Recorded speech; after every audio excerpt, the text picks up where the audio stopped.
up at Torongo Falls. We're the first ones up here for the day. Empty car park. Back in the day.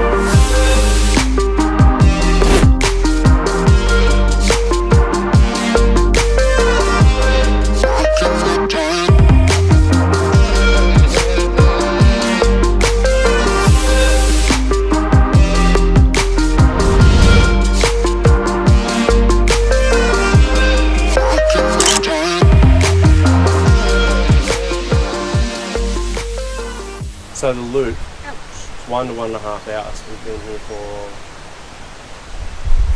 like an hour.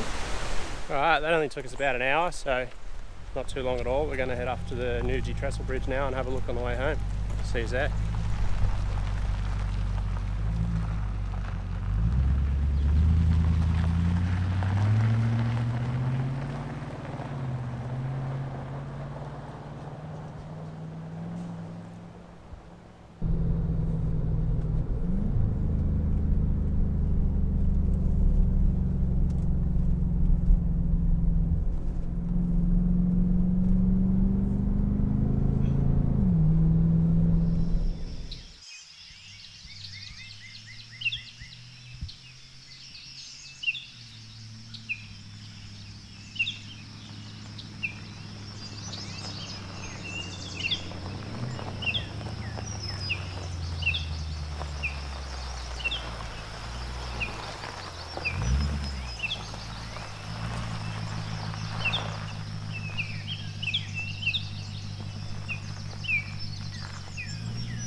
Get in.